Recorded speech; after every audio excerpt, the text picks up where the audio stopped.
ओम शांति। प्रातः मुरली बापदादा मधुबन 5 अगस्त 2021। मीठे बच्चे, बाबा आया है तुम्हारी तकदीर जगाने। पावन बनने से ही तकदीर जगेंगी। प्रश्न, जिन बच्चों को तकदीर जगी हुई है उनकी निशानी क्या होगी? उत्तर, वह सुख के देवता होगी। बेहद के बाप से सुख का वर्षा लेकर सबको सुख देगी। कभी भी किसी को दुख नहीं दे सकते। वह है व्यास के बच्चे, सच्चे सच्चे सुख देव। वह 5 विकारों का संन्यास कर सच्चे सच्चे राजयोगी राजऋषि कहलाते हैं। उनको अवस्था एक रस रहती है। उन्हें ही किसी भी बात में रूना नहीं आ सकता। उनके लिए ही कहते हैं मोहजित गीत, तकदीर जगाकर आए हो। ओम शांति। गीत की एक लाइन सुन करके भी मीठे मीठे बच्चों के रोमांच खड़े हो जाने चाहिए। है तो कामन गीत, परंतु उनका सार और कोई नहीं जानते। बाप ही आकर हर गीत शास्त्र का अर्थ समझाते हैं। मीठे मीठे बच्चे यह भी जानते हैं कि कलयुग में सबकी तकदीर सुई हुई है। सतयुग में तकदीर जगी हुई रहती है।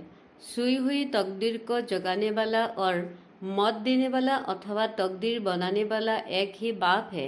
वही बैठ बच्चों की तकदीर जगाते हैं। जैसे बच्चे पैदा होती है और तकदीर जग जाती है। बच्चा जन्मा और उनको यह पता चल जाता कि हम बारिश है। हूबहू यह बेहद की बात है। बच्चे जानते हैं कल्प कल्प हमारी तकदीर जगती है और से जाती है। पावन बनती है तो तकदीर जगती है। पावन गृहस्थ आश्रम कहा जाता है। आश्रम अर्थ पवित्र होता है। पवित्र गृहस्थ आश्रम। उनके अगेंस्ट फिर है अपवित्र पतित धर्म। आश्रम नहीं कहेंगे। गृहस्थ धर्म तो सबका ही है, जानवर का भी है। बच्चे तो सब पैदा करती है, जानवरों को भी कहेंगे गृहस्थ धर्म में है। अब बच्चे जानते हैं हम स्वर्ग में पवित्र गृहस्थ आश्रम में थे। देवी देवता थे, उनकी महिमा भी गाते हैं सर्वगुण संपन्न। तुम खुद भी गाते थे। अभी समझते हो हम मनुष्य से देवता फिर से बन रही है। देवी देवताओं का धर्म है। फिर ब्रह्मा विष्णु शंकर को भी देवता कहते हैं। ब्रह्मा देवताय नमः, विष्णु देवताय नमः। शिव के लिए कहेंगे शिव परमात्माय नमः। तो फर्क हुआ ना? शिव और शंकर को एक कह नहीं सकते। पत्थर बुद्धि थे, अब पारस बुद्धि बन रही है। देवताओं को तो पत्थर बुद्धि नहीं कहेंगी। फिर ड्रामा प्लान अनुसार रावण राज्य होने से उनको भी सीढ़ी उतरती है। पारस बुद्धि से पत्थर बुद्धि बनना है। सबसे बुद्धिमान बनाने वाला तो एक ही बाप है। तुमको पारस बुद्धि बनाते हैं। तुम यहाँ आते हो पारस बुद्धि बनने। पारसनाथ के भी मंदिर है, वहाँ मेला लगता है, परंतु यह किसी को पता नहीं है। पारसनाथ कौन है? वास्तव में पारस बनाने वाला तो बाप ही है। वह है बुद्धिवानों को बुद्धि है। यह है तुम बच्चों को बुद्धि के लिए खुराक। बुद्धि कितना पतली है, जैसे गाया जाता सी नो हेबिल। अब बंदरों की तो बात नहीं। मनुष्य ही जैसे बंदर मिसल बन जाते हैं, ऐसे कि मनुष्य से भेद की जाती है। इसको कहा ही जाता है काटू का जंगल। कितना एक दो को दुख देती रहती है। अभी तुम बच्चों को बुद्धि को खुराक मिल रही है। बेहद का बात खुराक दे रही है। यह पढ़ाई है। इसको ज्ञान अमृत भी कहते हैं। कोई जल आदि नहीं। आजकल सब चीजों का अमृत कह देती है। गंगा जल को भी अमृत कहते हैं। देवताओं के पे धोकर पीते हैं, पानी रखते हैं, उनको भी अमृत को अंजलि समझते हैं। अंजलि जो लेते हैं उसको ऐसे नहीं कहेंगे कि यह पतितों को पावन बनाने वाला है। गंगा जल के लिए कहते हैं पतित पावनी है। कहते भी है मनुष्य मरे तो गंगा जल मुख में दो। दिखाते हैं अर्जुन ने बाण मारा फिर अमृत जल पिलाया। तुम बच्चों ने कोई बाण आदि नहीं चलाए हैं। एक गांव में है जहाँ ब्राह्मणों से लड़ाई करती है। वहाँ के राजा को ईश्वर का अवतार कहते हैं। बाप कहते हैं यह सब भक्ति मार्ग की गुरु है। सच्चा सच्चा सदगुरु एक ही है। सर्व का सदगतिदाता एक है जो सबको साथ ले जाती है। बाप के सिवाय वापस कोई ले नहीं जा सकता। ब्रह्म में लीन हो जाने के भी बात नहीं। यह नाटक बना हुआ है जो चक्र आदि फिरता ही रहता है। वर्ल्ड की हिस्ट्री ज्योग्राफी कैसे रिपीट होती है यह अभी तुम जानते हो। मनुष्य अर्थात आत्माएं अपने बाप रस्ता को भी नहीं जानते हैं।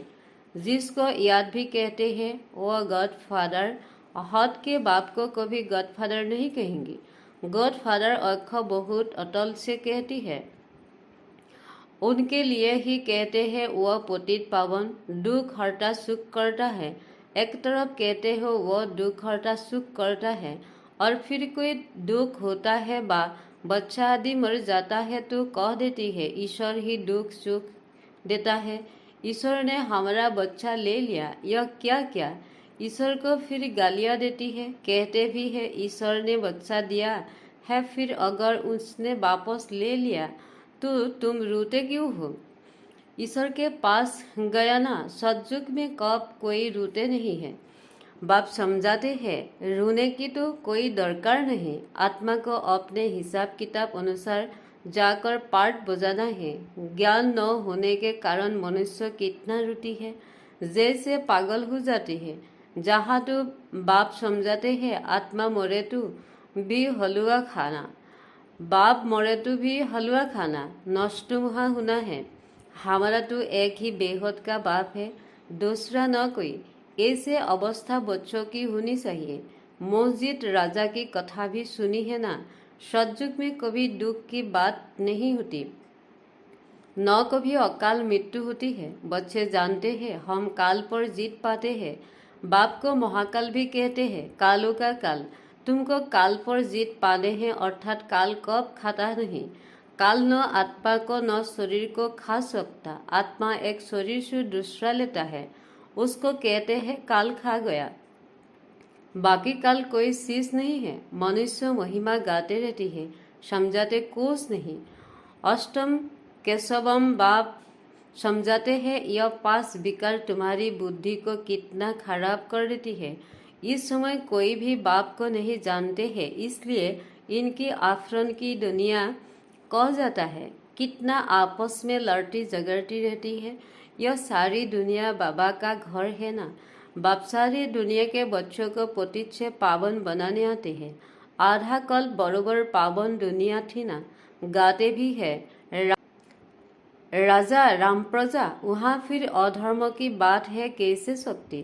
कहते भी है वहाँ सुर बकरी इकट्ठे जल पीते। फिर वहाँ रावण आदि कहाँ से आए समझते नहीं। बाहर वाले तो ऐसे बातें सुनकर हंसते हैं। बाप आकर ज्ञान देते हैं यह पतित दुनिया है ना। और प्रेरणा से पतितों को पावन बनाएगी क्या। बुलाते हैं पतित पावन आओ तो जरूर भारत में ही आया था। अब भी कहते हैं मैं ज्ञान का सागर हूँ। तुम्हें आप समान मास्टर ज्ञान सागर बनाने बाप को ही सच्चा सच्चा व्यास कहेंगे तो यह व्यास देव और तुम अनेक बच्चे सुख देव। तुम अभी सुख के देवता बनते हो। सुख का वर्षा ले रही हो व्यास शिवाचार्य से। व्यास के बच्चे तुम हो परंतु मनुष्य मोस न जाए इसलिए कहा जाता है शिव के बच्चे। उनका असल नाम है शिव। आत्मा को जाना जाता है परमात्मा को भी जाना जाता है। वही आकर पतित से पावन बनने का रास्ता बताते हैं। कहते हैं मैं तुम आत्माओं का बाप हूँ। कहते हैं अगुस्त मिसल है इतना बड़ा तो यहाँ रह भी नहीं सकता। वह तो बहुत सूक्ष्म है। डॉक्टर लोग भी माथा मारते हैं आत्मा को देखने के लिए परंतु देख नहीं सकते। आत्मा को रियलाइज किया जाता है। बाप पूछते हैं अब तुमने आत्मा की रियलाइज किया। इतनी श्रुति से आत्मा में अविनाशी पार्ट ढूंढा हुआ है जैसे एक रिगार्ड है। पहले तुम देह अभिमानी थे अभी देही अभिमानी बनने हो। तुम जानते हो हमारी आत्मा सुराखी जन्म कैसे लेती रहती है। उनका अंत नहीं होता। कोई पूछते हैं यह ड्रामा कब से शुरू हुआ, परंतु यह तो अनादि है, यह कभी विनाश नहीं होता। इनको कहा जाता है बना बनाया अविनाशी वर्ल्ड ड्रामा। वर्ल्ड को भी तुम जानते हो, जैसे अनपढ़ बच्चों को पढ़ाई दी जाती है, ऐसे बाप तुम बच्चों को पढ़ा रहे हैं। आत्मा ही शरीर द्वारा पढ़ती है। यह है पाथर बुद्धि के लिए फूट। बुद्धि को समझ मिलती है। तुम बच्चों को लिए ही बाबा ने चित्र बनाए हैं। बहुत सहज है। त्रिमूर्ति ब्रह्मा विष्णु शंकर और ब्रह्मा को त्रिमूर्ति क्यों कहती है? देव देव महादेव एक दो के ऊपर रखती है, अर्थ कुछ भी नहीं जानते। अब ब्रह्मा कैसे हो सकता? जबकि ब्रह्मा को प्रजापिता कहा जाता है, तो सूक्ष्म बर्तन में वह देवता कैसे हो सकता? प्रजापिता ब्रह्मा तो यहाँ होना चाहिए। यह बातें कोई भी शास्त्र में नहीं है।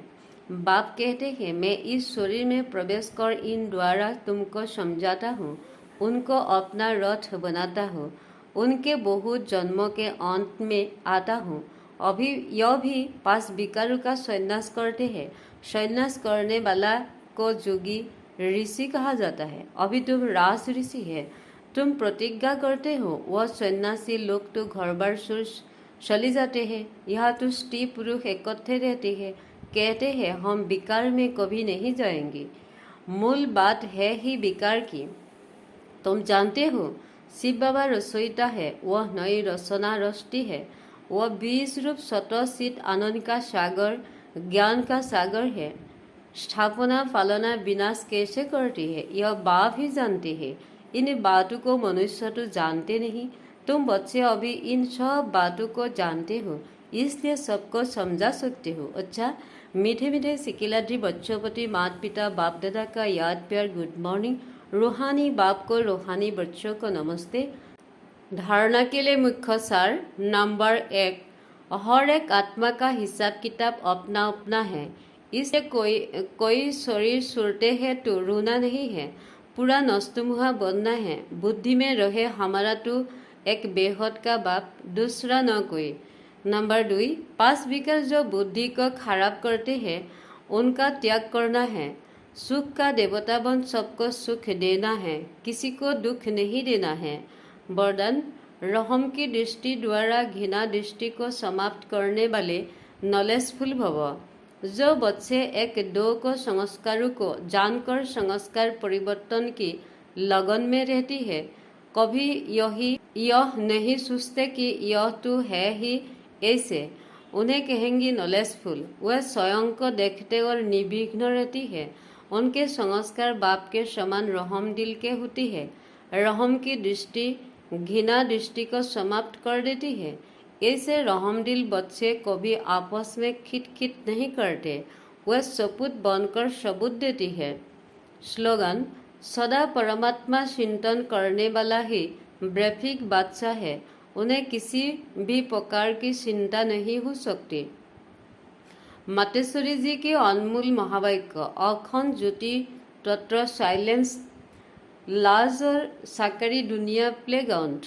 आत्मा का निवास स्थान है अखंड ज्योति महतत्व, जहाँ इस शरीर के पार्ट से मुक्त है, अर्थात दुख सुख से न्यारे अवस्था में है, जिसको साइलेंस लाज भी कहते हैं। और आत्माओं का शरीर सहित पार्ट बजाने का स्थान प्लेग्राउंड, यह साकार दुनिया है। तो मनुष्य 2 दुनिया है, एक है निराकारी दुनिया, दूसरी है साकारी दुनिया। दुनिया वाले तो सिर्फ कहने मात्र कहते हैं कि परमात्मा रचता पालन करता है, संहार करता है, खिलाता है, मारता जलवाता भी वही है, तो दुख सुख देने वाला भी वही है। जब कोई को दुख आता है तो कहते हैं प्रभु तेरा भाना मीठा लगे। अब यह है यथार्थ ज्ञान, क्योंकि यह कोई परमात्मा का काम नहीं है। परमात्मा दुख हरता है, दुख करता नहीं है। जन्म लेना, जन्म छोड़ना, दुख सुख भोगना हर एक मनुष्य आत्मा के संस्कार है। शारीरिक जन्म देने वाला माता पिता है, जो भी कर्म बंधन अनुसार बाप बेटे के संबंध में आता है।